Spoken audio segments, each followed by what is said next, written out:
Je me nomme Kabouré Koudoubi, je suis historien au département d'histoire et archéologie de l'université Joseph Kijerbo. Maintenant, je m'occupe des questions de cohésion sociale, des identités, et qui parle des identités parle aussi des questions de chefferie.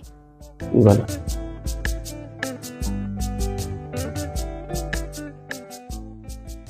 En fait, le problème qui est soulevé ici, c'est une question c'est pas une question de territoire, mais plutôt d'allégeance ou d'affirmation d'indépendance. Mais je trouve qu'il faut déjà écarter l'idée de questions de frontières. Chez les Mossi, les questions d'allégeance ne sont pas des questions de territoire, ce ne sont pas des questions de frontières. On peut bien enjamber et les cas font le jeu. D'abord, il faut savoir que dans l'histoire des Mossi, au niveau de la conquête territoriale, il y a eu ce qu'on appelle les plus grands conquérants ou ceux qui ont pu asseoir les bases du royaume ou de la royauté, c'est la descendance de Ouédraogo. Et les conquérants qui ont suivi, surtout la descendance de Naba Oubri, la plupart donc des princes de la lignée de Oubri qui ont trouvé des chefs de la descendance de Ouédraogo déjà installés, leur ont laissé leur autonomie. C'est-à-dire, ils sont rois, mais ils ne portent pas le bonnet, ils n'intronisent pas les chefs de la descendance de Ouédraogo. Il y a plusieurs cas comme ça. Est-ce que le cas de la zone de Yako correspond à cela? Je n'en sais rien. Mais ce n'est pas une question de frontières. Et quand on prend cet exemple, en fait, un roi peut aller introniser un chef d'un autre territoire coutumier, tout simplement à cause donc de cette allégeance-là. L'autorité traditionnelle de Yako, c'est un dîme, donc c'est un roi. Et quand c'est un roi, ça veut dire qu'il a sous sa juridiction des chefferies. Est-ce que Arbolé relève du royaume de Yako? Oui, auquel cas, alors le roi de Yako peut bien introniser le chef du village en question. Maintenant, si Arbolé conteste cette intronisation, est-ce que c'est un fait récent ou bien c'est un fait ancien?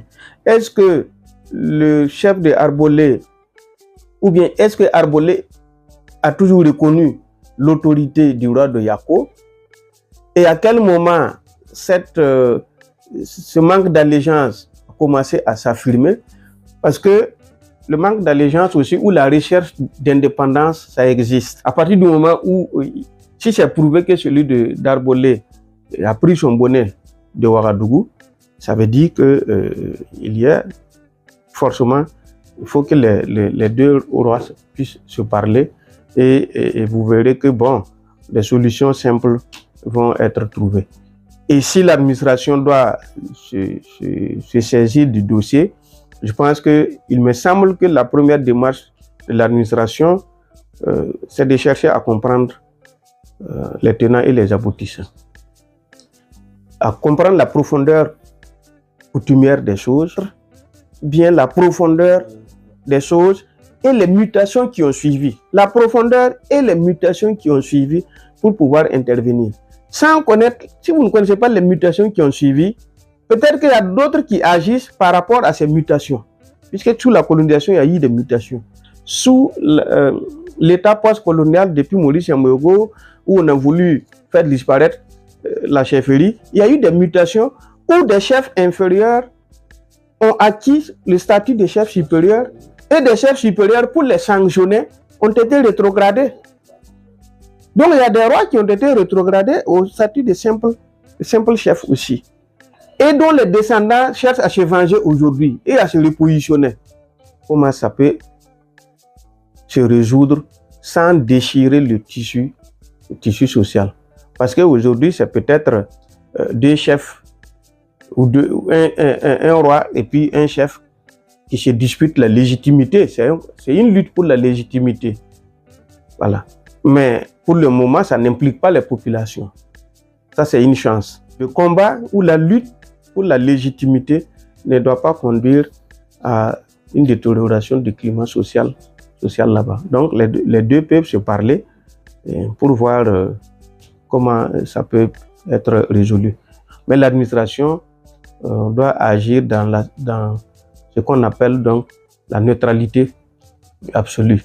Quand bien même on semble dire qu'il n'y a pas de neutralité, mais il faut faire preuve de neutralité dans la gestion de ces questions, parce que c'est des questions identitaires. On sait quand ça commence, mais on ne sait pas quand ça finit, quoi. Dieu merci, on est allé vers l'adoption du statut de la chefferie traditionnelle. Et ce statut ici, ça doit être appliqué. Ça veut dire que l'administration, en tout cas, va jouer son rôle de choses, d'agent neutre. Le débat de Bonnet aujourd'hui, bon, c'est bien, mais il faut le faire en ayant à l'esprit la cohésion sociale.